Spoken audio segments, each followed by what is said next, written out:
Hey guys, thanks for letting me come into your Essential Skills class today. So Miss Flores and I have been working together trying to brainstorm ways to keep you guys reading. I know reading is not everyone's thing. Not everyone loves to just sit down and enjoy the quietness of reading. But reading is good for your brain, good for sharpening the saw, which we're going to learn about today. But reading can be fun. It's all about what you make it. One thing I like to do when I read is imitate and make up voices of the characters. So right now I'm reading Harry Potter, and so whenever I read Harry Potter, I'm reading in this British accent that I can't speak out loud, but in my head that's how Harry Potter's talking, so that's how I'm reading.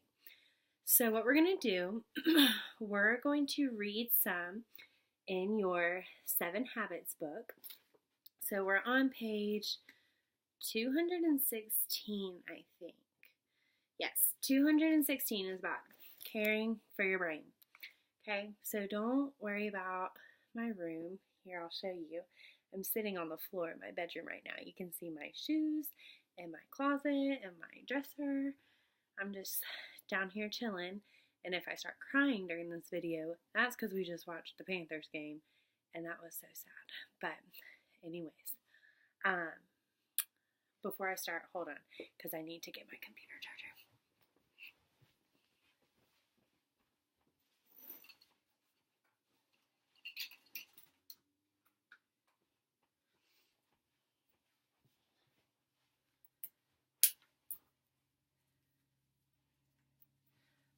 Y'all, we just got ours and I haven't even taken the plastic off of it yet.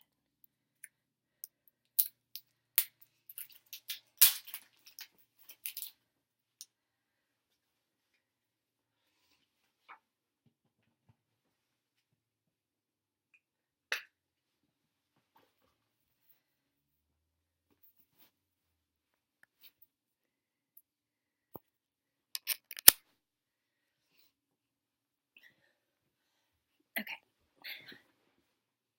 We're ready for business. I'm also using a Wonder Woman blanket that my dad got me for Christmas. Fun stuff. Okay. So, get out your books or whatever you use to read in that class. And I will read to you, but you have to be following along. By listening and by reading it, it's going to help ingrain in your brain more, and the knowledge will be more useful for you. Okay, so page 216, Caring for Your Brain. There's a folklore story about a young man who came to Socrates, the great philosopher, and said, "I want to know everything that you know." "If this is your desire," said Socrates, "then follow me to the river." Full of curiosity, the young man followed. As they sat on the riverbank, Socrates said, "Take a close look at the water and tell me what you see." "I don't see anything," said the man. "Look closer," replied Socrates. As the man peered over the bank and leaned closer to the water, Socrates grabbed the man's head and shoved it under the water. The man's arms flailed wildly as he attempted to escape, but Socrates' strong grip kept him submerged. About the time the man was about to drown, Socrates pulled him from the river and laid him on the bank. Coughing, the man gasped, "Are you crazy, old man? What are you trying to do? Kill me?" "When I was holding you into the river, what did you want more than anything else?" asked Socrates. "I wanted to breathe. I wanted air," he cried out. "Don't ever make the mistake of thinking wisdom comes so easily, my young friend," said Socrates. "When you want to learn as badly as you wanted air just now, then come to me again." The point here is clear. Nothing in life comes easy. You have to pay the price. Everyone has to pay the price. Write that down, memorize it, underline it. I don't care what people say. There are no free lunches. What a naive young man to think that he could gain a lifetime of knowledge without paying the price. That's like going to Chick-fil-A and expecting they give you 600 chicken sandwiches for free without doing anything. You just go in and say, hey, I want 600 chicken sandwiches. And they say, here you go. Nothing in life is free. You have to work for stuff. Okay? But when we are any less naive, but are we any less naive when we think we can secure a good job and a promising future if we haven't paid the price to develop a strong mind? In fact, getting a good education may just be the most important price you can pay, because perhaps more than anything else, what you do with that mass of gray material between your ears will determine your future. In fact, unless you want to be flipping burgers and living with your parents when you're 30 years old, you better start paying the price now. The mental dimension of Habit 7, Sharpen the Saw, means developing brain power through your schooling, extracurricular activities, hobbies, jobs, and other mind-enlarging experiences. The key to unlocking the future. When researching this book, I asked a group of teenagers in a survey, what are your fears? I was surprised by how many spoke about the stress of doing well in school, going to college, and getting a good job in the future. Said one, what can we do to be certain that we can get a job and support ourselves? The answer is really rather simple. You could try to win the lottery.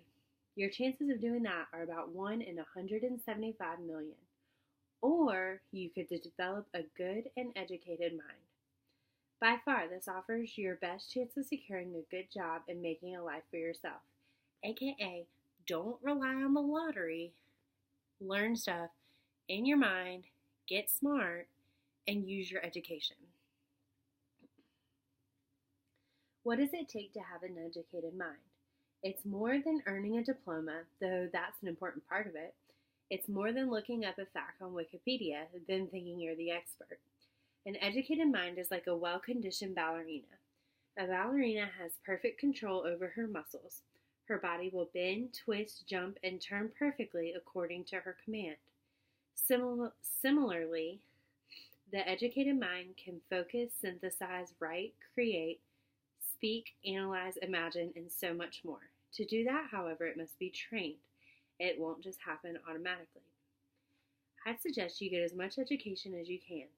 Any further education beyond high school, a college degree, vocational or technical training, an apprenticeship, or training in any of the armed forces will be well worth your time and money. See it as an investment in your future. Statistics have shown that a college graduate earns about twice as much as a high school graduate, and the gap seems to be widening. Don't let a lack of money be the reason you don't get more education. If you think education is expensive, try ignorance, said Derek Bach, former president of Harvard University. Okay, the rest of that talks a little bit about money, so we're going to go ahead and skip it. Okay, sharpen your mind. There are countless ways to expand your mind. The simplest, most straightforward approach is to read. R-E-A-D. Read. As the saying goes, reading is to the mind what exercise is to the body. Reading is foundational to everything else. Books transport you to other worlds, and you don't have to pay the travel cost. That means I'm basically like a Hogwarts student without being actually in Hogwarts. The following are 20 possible ways to sharpen your mind. I'm sure you could come up with another 50 if you tried. I'm going to read you my 3 favorite, and then I want you to read the list, and I'll pause for like 5 seconds, and you pick out your favorite ways to sharpen your mind. Okay. I choose watch documentaries because that's a guilty pleasure of mine. Visit a museum because I am a museum nerd. I love museums. Ask your friends questions about different topics. My favorite pastime in the world is asking Zari all these questions about everything. Okay, what are your top ones? Just answer in your brain. Okay, find your niche is the next little section. While you may need to endure some subjects you don't enjoy at school, find the subjects you do enjoy and build upon them. Take additional classes, check out books, and see movies about the topic. Sorry, my eye hurts. Don't let school be your only form of education. Let the world be your canvas. I really like this because I'm a firm believer that you can learn something new every day, and it doesn't have to be math, it doesn't have to be science or reading. It can be anything. You could learn what kind of trees you have planted in your yard. You can learn about the life of a cat. Anything. You can learn anything. And one day down the road, you can look back and say, I remember the day that I learned that.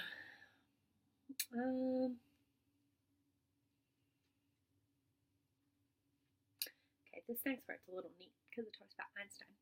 Of course, some classes are trickier than others. Unless you're an Einstein, not every subject will be easy for you. Actually, I take back what I just said. The famous Albert Einstein himself didn't speak until he was 4, and his parents thought he was retarded. So we don't really use that term anymore in society. But basically what he's saying, his parents thought he was somewhat developmentally delayed because he wasn't speaking by the age he should have. It's understandable to get discouraged by school sometimes, but please don't drop out. You'll live to regret it. #truth. Just keep plugging away. You're bound to eventually find something you enjoy about it or something you can excel at. I once interviewed a heavily right-brained kid named Chris who shared how long it took him to fit in at school and find his niche. Up until I went to school, I was a happy child. Then kids found out that learning was difficult for me and they would point and call me names. I was slow at math, English, and grammar. I remember sitting in class one day, divided up into groups, when a girl in my pod stood up and said, I'm not going to work with that retard, pointing to me. It made me feel terrible.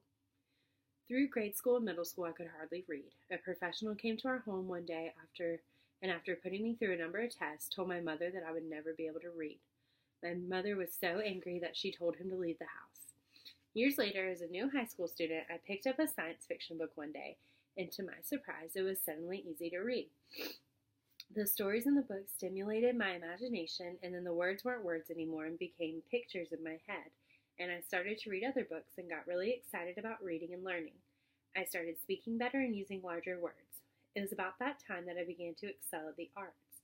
I learned that I have an incredible eye for shapes and colors. I've become skilled with watercolor, oil, painting, drawing, and design. I write about my experiences. I write about poetry. Toward the end of high school, I won a lot of art gallery shows and gained a lot of confidence. So this kid who was told he would never amount to anything, never be able to read, never be able to do anything like that, he found his niche, which was science fiction novels. And that helped him become alive and inspired him to do all of these other things. Don't let school get in the way of your education. Grades are important. They're a way to measure how you're doing in school. A strong school transcript opens the door to other education options and work opportunities. But there is so much more to an education than good grades. My family is composed of a bunch of technical incompetence. I blame the bad gene on my dad. Several times I've seen him in technically challenging situations, like when he lifts the hood up of the car, as if he could actually fix something, or when he attempts to change a light bulb. In these tough situations, it seems like his brain literally shuts down and ceases to function. It's a phenomenon. Being the proactive person that I am, I decided I want to overcome my inherited weaknesses, so I signed up for an auto mechanics class during my senior year of high school. I was going to learn how to do an oil change if it killed me. Believe it or not, I wound up getting an A in the class, but I'm ashamed to admit that I hardly learned a thing. You see, instead of really paying attention to the price to learn, I did a lot of watching and not a lot of doing.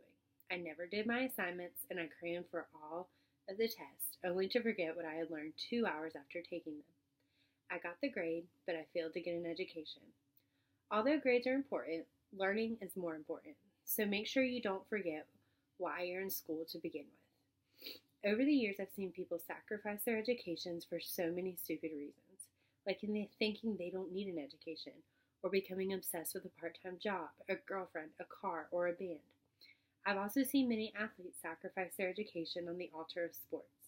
I've often been tempted to write letters to these young men and women who become so sports-centered that they entirely forget about school.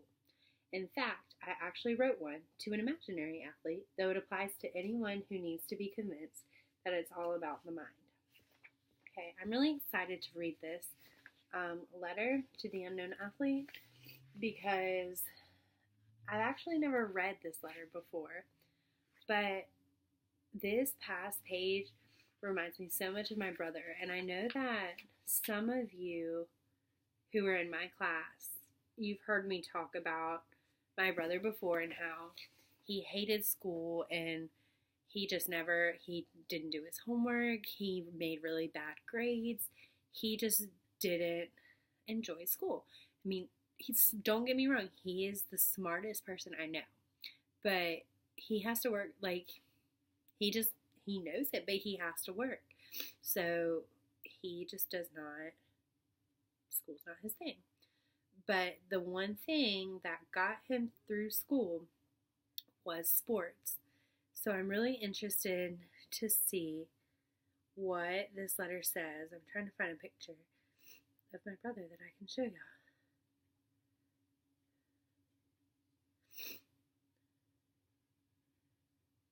Oh, there we go. Can you see it? What the heck?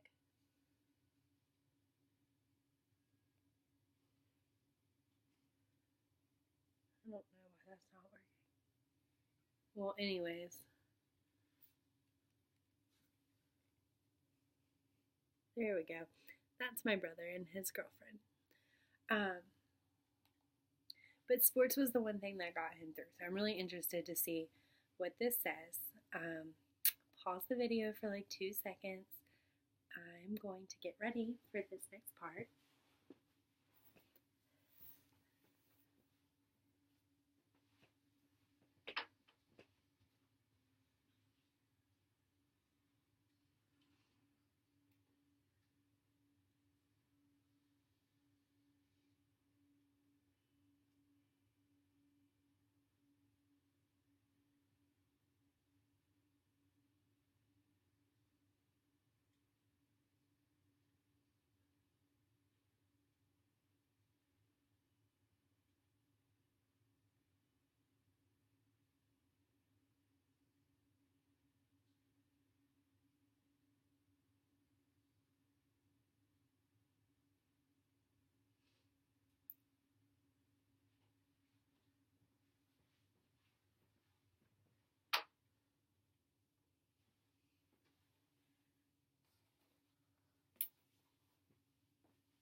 Okay, we had to get into the athlete mindset here. Okay, we're on page 221. Letter to an unknown athlete. Dear blank, I'm a big believer in the benefits of athletics. However, after visiting with you, I'm shocked to learn about your attitude towards school. You say you're banking on a pro career and don't feel the need for an education. I say your chances of making the pros are about as good as my dad's chances of growing his hair back. Studies have shown that only 1 out of every 100 high school athletes will play Division I college sports, and that the chances of a high school player making the pros are 1 in 10,000. Of the hundreds of college athletes that I played with in college who hoped to make the pros, I can think of only a handful who made it. On the other hand, I can think of many who wasted their minds in the name of sports and were then thrown into the workforce without a chance or a clue. I will never forget the time one of my teammates delivered a psych-up speech to our team the night before we played a rival university. Having never learned to express himself, all he could do was uncork a barrage of vulgarities that could have cut down a forest. In the matter of 3 minutes, it seemed he managed to use the F word as a noun, a verb, an adjective, a pronoun, a conjunction, and a dangling participle. I left that meeting thinking, man, get a brain. Open your eyes. Your education is key to unlocking the future.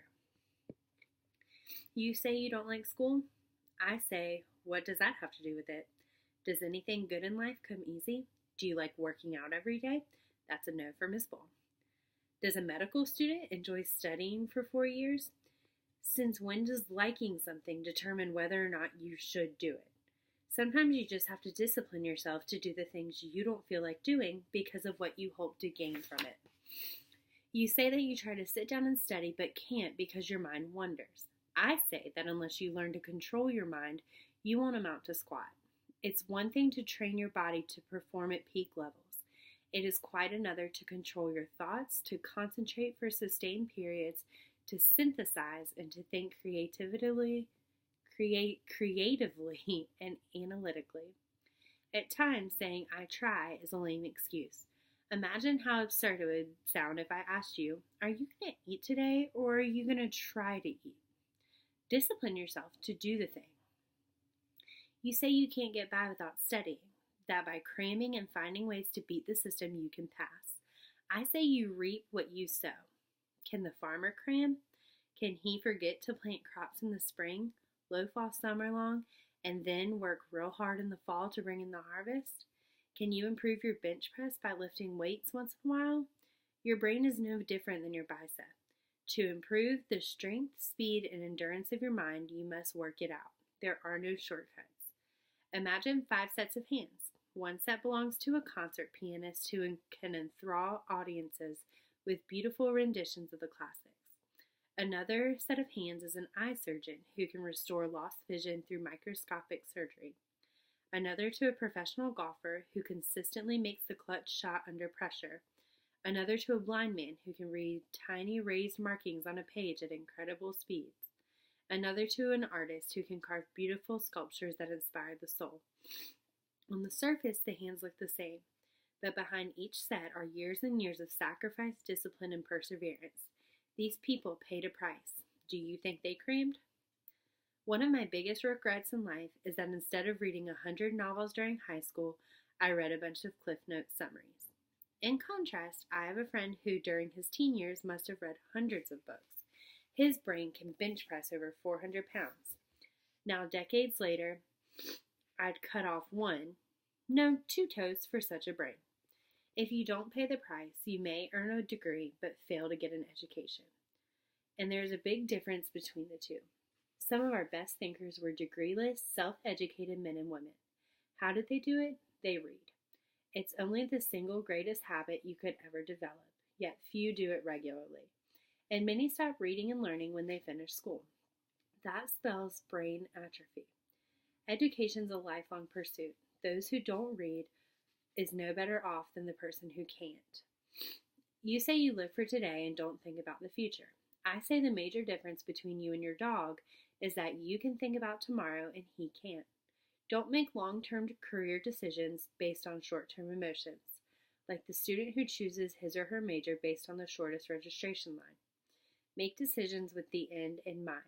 To have a good tomorrow, you must do your homework tonight. I'm going to read that again. To have a good tomorrow, you must do your homework tonight. The proverb sums up the whole matter. Take fast hold of instruction. Let her not go. Keep her, for she is thy life. You seem to be saying you don't need a brain. I say get one. I hope I haven't offended you. I mean well. It's just that 10 years from now, I don't want you to find yourself singing as our friend the Scarecrow.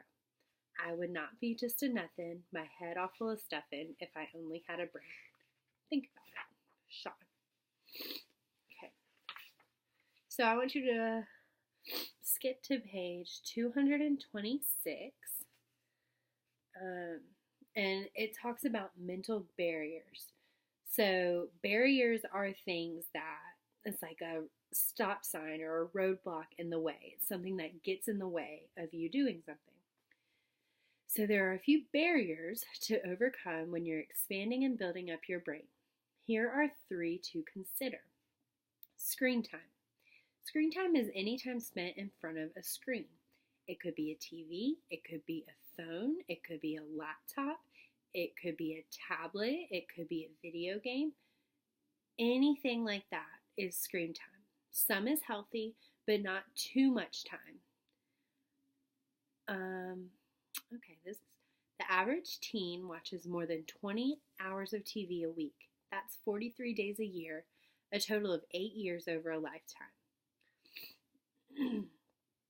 Okay, the next mental barrier is the nerd syndrome. Some teens don't want to do well in school because they could be labeled nerds. Often young women are made to feel that being brainy is bad because it intimidates guys. What will we think of next, for crying out loud? If being smart and opinionated intimidates someone, that just tells you that they're intimidated and not worth your time. Take pride in your mental abilities and the fact that you've got your bearings. I, for one, can't think of a lot of wealthy, successful people who were once considered nerds. So do not listen to what other people think about you. That's their opinion, and that should have no bearing on who you are and the choices you make for yourself and the way you see yourself. You be a nerd. You love to learn. You do what you do, and don't worry about what other people think. Pressure. Sometimes we're scared of doing well in school because of the high expectations it creates. If we bring home a good report card and get praise for it, we've suddenly established the expectation that we'll do it again and again and again, and the pressure builds. Just remember this: the stress that results from success is much more tolerable than regret from not trying. Don't sweat the pressure. You can handle it. You gotta wanna. All of this to say, I cannot make the decision for you to use your brain. I cannot make the decision for you to learn. You have to make that decision. You are the one who has to be bought into it. In the end, the key to honing your mind lies in your desire to learn. You've got to want it. You've got to get turned on by learning. You've got to pay the price. The following story is an example of someone who had an irresistible drive for learning and who paid a huge price for the simple joy of reading. The kitchen door opened, and I was caught cold.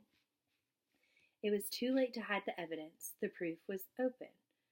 The proof was in the open, plain as it could be, right there in my lap. My father, drunk, his face flushed, reeled before me, glowering, menacing.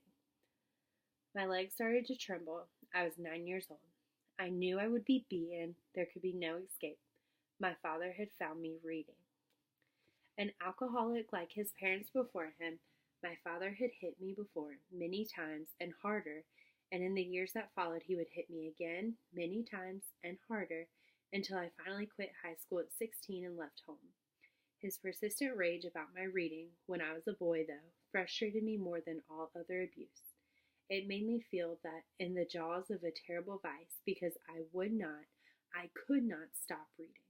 I was drawn to books by curiosity and driven by need, an irresistible need to pretend that I was elsewhere. Thus, I defied my father, and as I recalled here, sometimes I paid a price for that defiance. It was worth it. This account was written by Walter Anderson in his book, Read With Me. Walter is now a successful editor, serves on the boards of many literacy organizations, and is the author of 4 books. Walter goes on to write, "When I was a child, I lived in a violent household in a violent neighborhood. But there was a place that I could go, a library, and all the librarians did was encourage me to read. I could open my book and I could be anywhere. I could do anything. I could imagine myself out of a slum. I read myself out of poverty long before I worked myself out of poverty." In the back of the book, I have compiled a list of lots of great books for teens. Take a look. It's never too late to start educating yourself. If you can learn to think well, the future will be full of open doors of opportunity. It's all about brainwaves. Get some. Okay. It was very fun being with you guys for this class period. I will see some of you soon. If you ever want to get plugged into reading or you need recommendations of books or anything like that, guys, you can come find me, whether I'm your teacher or not. You can come find me. I'm in room 110. I would love to help you out. I would love to talk. I would love to encourage you, inspire you, share stories with you. I'm here for you guys. Okay, see you later.